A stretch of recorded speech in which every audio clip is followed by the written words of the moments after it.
The Government and ASIO are being challenged in the High Court in a move which, if successful, could put an end to the controversial practice of detaining refugees indefinitely because they might present a security risk. Lawyer David Mann, who drove last year's High Court case that overturned the government's Malaysian solution, is behind the latest legal push. The case revolves around an unnamed Sri Lankan man who's been in detention for more than 3 years after receiving an adverse security assessment from ASIO. This exclusive report from Amy Bainbridge. Yet again, Australia's immigration detention policies are being called into question. 57 men, women and children in Australian immigration detention centres have been determined as genuine refugees but can't be released into the community. That's because Australia's intelligence agency, ASIO, has deemed the 51 adults a security threat. They're not told why, and they can't challenge the assessment, so they're faced with indefinite detention. The sole applicant in this High Court case is a Sri Lankan refugee who has been detained for more than 3 years. He has instructed us to bring these proceedings because he believes that he has the right to ask the court whether or not the government has the power to not only issue a negative risk assessment, negative security assessment on him without telling him the basis of it, but also whether in fact it is lawful to lock him up indefinitely and possibly forever. The High Court action is challenging two main aspects of Australian law. The first argument is that ASIO's assessment process is a denial of natural justice. The law requires a fair process, which involves knowing the case against you, having a fair opportunity to challenge it, which is ultimately subject to independent scrutiny of the court. In other words, a fair process, not a secret one, which is how things normally operate in this country under the rule of law on matters as serious as this. The second element is that indefinite detention is unlawful. I mean, the predicament is this stark. A refugee is locked up indefinitely on the basis of a negative security assessment made under a secret process on information he doesn't have and for reasons he's not told, and without independent review or scrutiny of the decision.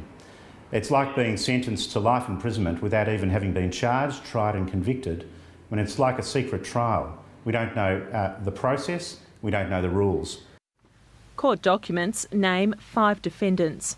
They are the Director-General of ASIO, the Officer in charge of Melbourne Immigration Transit Accommodation, the Secretary of the Department of Immigration and Citizenship, the Minister Chris Bowen and the Commonwealth. A spokesman for the Immigration Minister says he can't comment because the matter is before the courts. This case argues that refugees should have the right to an independent review of their security assessment. That was also a recommendation from the recent parliamentary inquiry into Australia's immigration detention network. It's nothing against ASIO, but these assessments need independent review. We are detaining people without charge.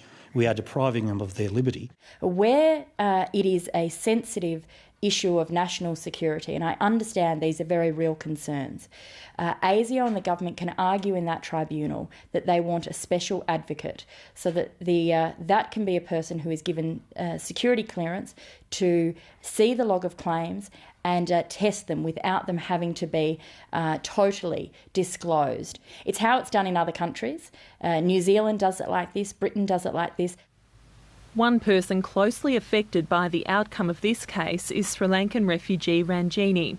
She and her 2 young sons were taken from their Melbourne home earlier this month to Sydney's Villawood Detention Centre, despite having spent more than a year living in the community. Ranjini has been served with a negative security assessment. It's tearing families apart, and even for those that are together in detention, it's causing great harm.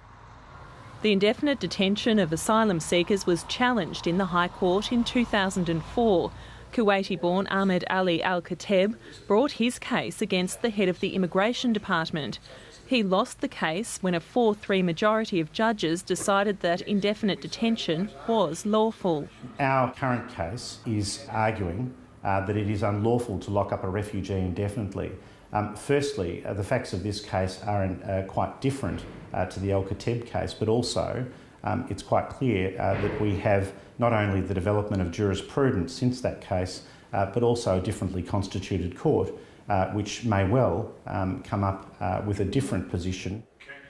The full bench of the High Court has substantially changed since 2004, with only 3 of the same justices remaining. Last year, the High Court ruled the government's refugee swap deal with Malaysia invalid after a challenge led by David Mann. A number of lawyers who worked on that case are working pro bono in the new case lodged in the High Court.